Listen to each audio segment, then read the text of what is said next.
यानी अगर हम इस इक्वेशन की बात करें और इसमें इसको डिफरेंशिएट कर दें एल के रिस्पेक्ट में, पहले हम लेबर के रिस्पेक्ट में डिफरेंशिएट कर रहे हैं, ठीक है। तो D Y by D L यानी D F by D L यानी कि D by D L of R K plus D by D L of W L, यानी हम उस इक्वेशन में इन दोनों को इस तरफ ले आए, एफ को हमने यहाँ रख लिया और दूसरी चीज़ों को क्योंकि इक्वल टू जीरो हो गया था तो उसको हम इस तरफ ले आए, और डिफरेंशिएट करने के बाद हमारे पास क्या आया, के का डिफरेंशिएशन, क्योंकि ये कॉन्स्टेंट कहलाएगा एल के रिस्पेक्ट में तो ये जीरो हो गया, डब्ल्यू बाहर आ गया, D L by D L हो गया, ये D F by D L हो गया, यानी कि D F by D L equal to W हो गया, क्योंकि D L by D L 1 होता है। यानी कि डिफरेंशिएशन एफ का यानी function of K and L यानी कि डिफरेंशिएशन वाई का क्या आया, डब्ल्यू आया। डब्ल्यू इज वेजेस, इसको बोलते हैं मार्जिनल प्रोडक्टिविटी ऑफ लेबर।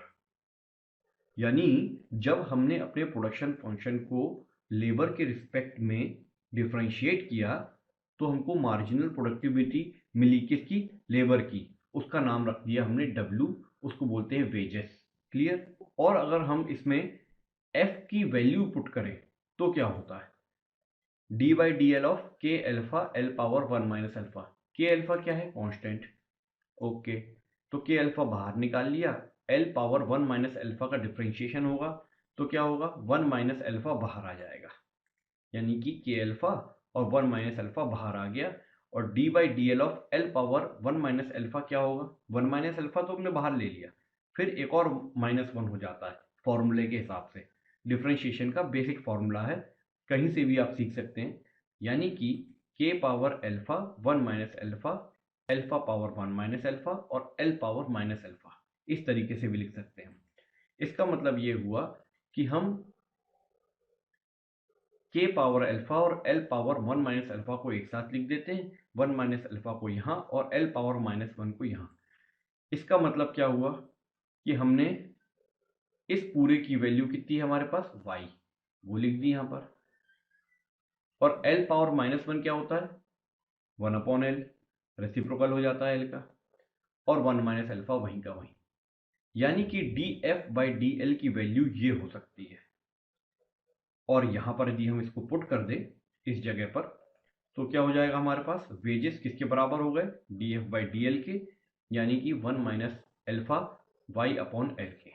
इसी तरीके से rent D F by D K equal to alpha Y upon K बराबर हो जाएगा। ये आपका होमवर्क है, इसको आप सॉल्व कीजिए।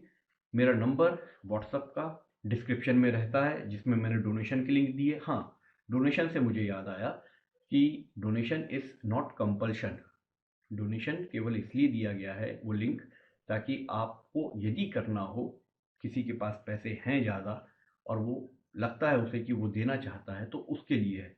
कुछ लोगों ने मुझसे कहा है कि पहली बार हमने देखा है ऐसा एजुकेशन चैनल जो डोनेशन मांगता है। भाई चैरिटी में डोनेशन ही से काम चलता है, पैसे सबको चाहिए, लेकिन मैं पैसे को ज़्यादा इंपॉर्टेंस नहीं देता हूँ। मैं चाहूँ तो बढ़िया कोर्स बनाकर इनको सेल भी कर सकता हूँ, पर वो मेरा मोटो नहीं है। मेरा मोटो है कि ये बहुत नीडी लोगों को या जिनके पास पैसे नहीं है उन तक भी पहुँचे, जो कि कोई करता नहीं है। और अगर मेरी नकल भी कोई मारेगा तो ऐसी मंशा आना बहुत मुश्किल है। सब पैसा कमाने के लिए निकलते हैं। इसलिए मैं लोगों से कहता हूँ, सबसे कहता हूँ कि I am not a YouTuber. तो जब भी कोई चैरिटी करता है, कोई भी अच्छा काम करता है, तो डोनेशन का ही तो एक सहारा होता है। इसलिए वो डोनेशन का एक मैंने लेवल लगा दिया है। आप लोग उससे डेविएट ना करें अपने माइंड को, माइंड खराब ना करें।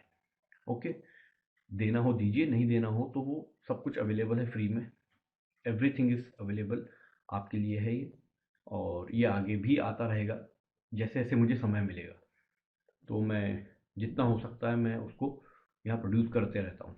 तो उससे थोड़ा दिमाग ख़राब ना कीजिए, और ये बिल्कुल मत सोचिएगा कि ये डोनेशन जो देता है मैं उसी की बात मानूंगा या उससे सुनूंगा, उससे कुछ भी लेना देना नहीं। ओके, तो उसमें लिंक में जो मैंने नंबर दिया है उस व्हाट्सअप में आप मुझे, ये होमवर्क है आपका कि आप बताएंगे R equal to D F by D K equal to alpha Y upon K कैसे आया।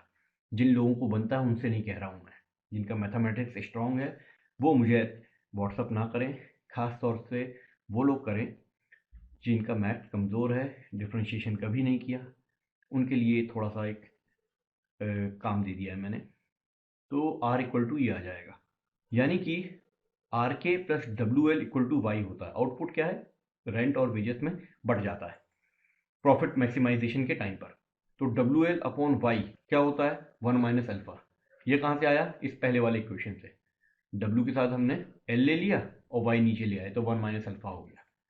इसी तरीके से आर के अपॉन वाई कितना होता है, अल्फा होता है। ये याद रखिएगा।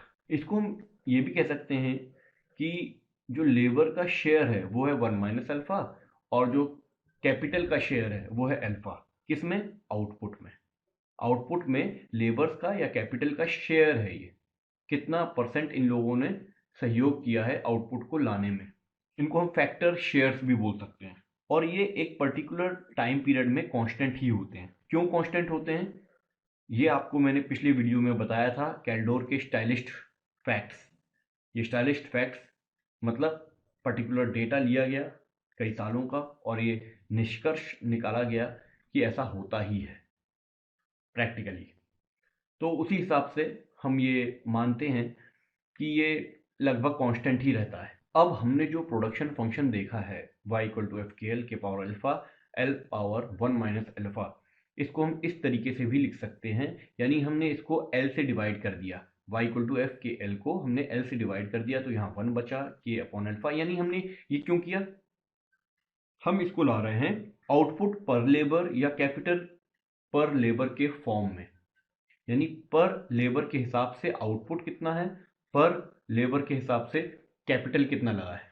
ठीक है, तो अगर हम y अपॉन एल को स्मॉल y से डिनोट कर दें और capital k upon capital L को स्मॉल k से डिनोट कर दें तो इस तरीके से लिख सकते हैं। यानी y को हमने क्या लिया है, y अपॉन एल, और k को स्मॉल k को capital k upon capital L। ठीक है, और इस पूरे को हम इस तरीके से लिख सकते हैं y equal to k power alpha. Capital तो है मगर कुछ उसका जो हमने देखा था ये अल्फा, ये लगा देंगे। यानी एक पर्टिकुलर वे में ये बढ़ेगा आउटपुट के हिसाब से। क्या, कैपिटल पर लेबर। बहुत ध्यान से ये समझिएगा, लिखते चलिएगा, नोट्स बनाते चलिएगा। स्मॉल के, कैपिटल के पावर डॉट भी आएगा आगे, तो बहुत सारे कन्फ्यूजन्स हो जाएंगे। तो एक रजिस्टर में जहाँ आप ये सब लिखते चलेंगे, ये एब्रीवेशंस एक रफ कॉलम जैसा बना लीजिए साइड में, और वो सारे एब्रीवेशंस वहाँ लिखते जाइए कि स्मॉल के का मतलब क्या है, कैपिटल के का क्या है, कैपिटल एल का क्या है, के पावर डॉट का क्या है। ये सब लिखते रहिएगा जो जो मैं बताता जाऊँ, तो कभी भी कन्फ्यूजन नहीं होगा। तो अगर हम इसका ग्राफ बनाएं, आउटपुट पर वर्कर, कैपिटल पर वर्कर, तो ये इस तरीके से ग्राफ आता है y इक्वल टू के पावर अल्फा। लेकिन ये डिमिनिशिंग रिटर्न शो करता है। अब आप बोलेंगे कांस्टेंट रिटर्न की बात हो रही थी, अब डिमिनिशिंग कैसे हो गया। इसलिए मैंने वो एजम्पशंस नहीं कराए हैं जो मैं पहले करा चुका हूँ, पर यहाँ मैं क्लियर कर दूँ। अगर हम पूरे पूरे आउटपुट की बात करें तो पूरे पूरे इनपुट्स को अगर हम डबल करते हैं तो हमारा आउटपुट भी डबल हो जाता है। इसको बोलते हैं कांस्टेंट रिटर्न। लेकिन एक पर्टिकुलर इनपुट के हिसाब से अगर हम बात करें तो वो इनपुट के हिसाब से जो आउटपुट आता है वो डिमिनिश होता जाता है। जैसे अगर हम केवल लेबर की बात करें, कैपिटल पर वर्कर या आउटपुट पर वर्कर के हिसाब से बात करें तो वो धीरे धीरे धीरे धीरे डिमिनिश होने लगता है। एक एक यूनिट जब हम कैपिटल का बढ़ाएंगे तो आउटपुट पर वर्कर कम होता जाएगा। ऐसे देखिए, यह है कैपिटल पर वर्कर, हम बढ़ाते जा रहे हैं, और यह आ रहा है आउटपुट पर वर्कर जो कि कम होता जा रहा है। पहली बार में अगर हम देखें तो यहाँ पर कैपिटल और आउटपुट इतना है। दूसरी बार में जब हमने कैपिटल एक यूनिट बढ़ाया तो आउटपुट छोटा हो गया, ये जो वर्टिकल लाइन है। तीसरी बार में जब हमने फिर से कैपिटल बढ़ाया तो आउटपुट और छोटा हो गया। इस ग्राफ से ये शो हो रहा है कि ये डिमिनिशिंग रिटर्न का ग्राफ है। अब कभी भी यूज हो, कोई भी ऑब्जेक्टिव टाइप का क्वेश्चन आए तो आपको ये पता होना चाहिए कि ये ग्राफ डिमिनिशिंग रिटर्न को शो करता है। किस तरीके से करता है वो मैंने आपको बता दिया।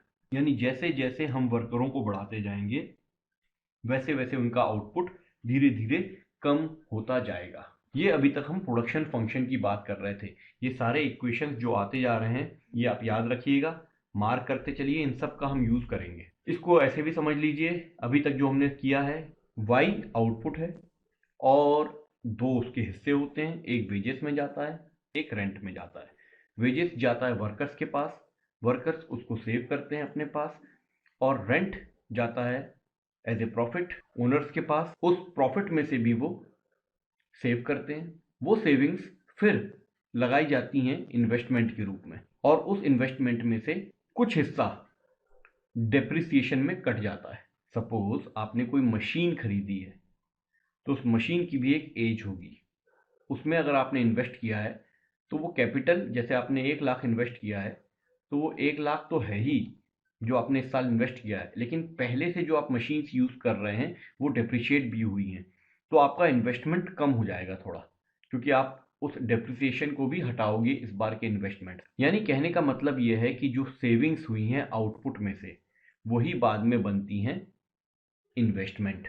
यानी जो सेविंग्स हो रही हैं, जैसे लोग जो पैसा इकट्ठा करते हैं, हम जैसे लोग क्यों करते हैं कि अगर हम चाहें तो किसी को ब्याज पे वो पैसा दे सकें, है ना, वो फिर बाद में इन्वेस्ट होगा। इसी तरीके से जो ओनर्स होते हैं कंपनी के, उनके पास जब प्रॉफिट्स आता है तो उसको भी वो सेविंग्स जो उनकी होती है उसको भी वो इन्वेस्टमेंट में लगाते हैं, यानी दोनों तरफ से इन्वेस्टमेंट बन जाता है क्या, सेविंग। इसलिए कहते हैं कि सेविंग्स और इन्वेस्टमेंट बराबर है। तो आपको ये समझ में आ गया होगा कि सेविंग किस तरीके से इन्वेस्टमेंट के बराबर हो जाती है, मगर उस इन्वेस्टमेंट में से हमको डेप्रिसिएशन भी अलग करना पड़ता है। ओके। और ये सब होता है क्लोज्ड इकोनॉमी में। हम अभी ओपन इकोनॉमी की बात नहीं कर रहे हैं, केवल एक ही हमारी जो क्लोज्ड इकोनॉमी है जिसमें इंटरनेशनल ट्रेड्स नहीं है उसकी बात कर रहे हैं। ऑब्वियसली हम मॉडल की बात कर रहे हैं, मॉडल में हम क्लोज्ड इकोनॉमी मान रहे हैं, तभी हमारी ये सब चीज़ें लागू होंगी।